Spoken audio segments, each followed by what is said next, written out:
ज्या खाकी वर्दीवर देशातील नागरिक सुरक्षेसाठी विश्वास ठेवतात, त्याच खाकी वर्दीला आणि कायद्याच्या रक्षकांना डाग लावणारी एक अत्यंत धक्कादायक घटना समोर आलेली आहे। कैद्याकडून 40,000ची लाच मोबदल्यात घरचं जेवण पुरवणं आणि खाकी वर्दीतच अर्धनग्न होऊन कैद्याला व्हिडिओ कॉल करणं। कर्नाटकातील बेळगाव जिल्ह्यातील कुप्रसिद्ध हिंडलगा जेलमधून हा अंगावर काटा आणणारा प्रकार उघडकीस आला आहे।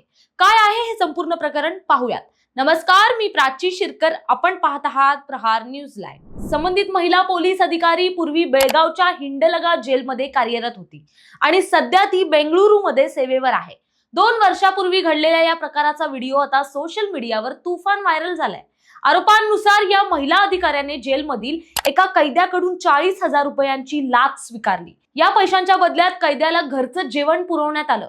इतकंच नाही तर खाकी वर्दीतच अर्धनग्न अवस्थेत कैद्याशी व्हिडिओ कॉलवर बोलल्याचा आणि वर्दी उतरवताना व्हिडिओ रेकॉर्ड झाल्याचा गंभीर आरोप तिच्यावर आहे।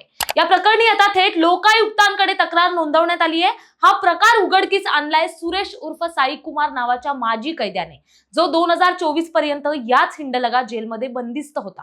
सुरेशनं लोकायुक्तांना दिलेल्या तक्रारी जेल प्रशासनाचे धिंडवडे काढलेत। सुरेशच्या मते पहिलं, जेलमध्ये अधिकारी स्वतः अवैध धंदे आणि वेश्या व्यवसाय चालवतात।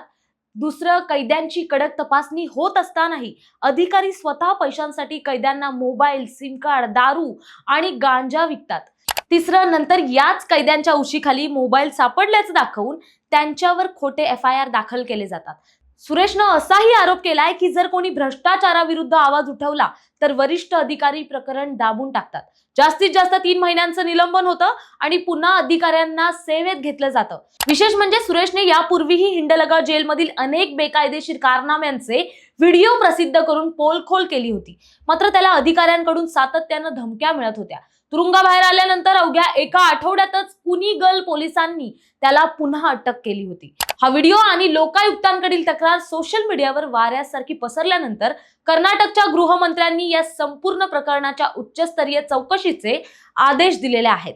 गुन्हेगारांना सुधारण्यासाठी आणि शिक्षेसाठी ठेवल्या जाणाऱ्या जेलमध्ये जर अधिकारी लाच घेऊन अनैतिक कृत्य आणि काळे धंदे पुरवणार असतील तर कायद्याचा धाक उडणार कसा?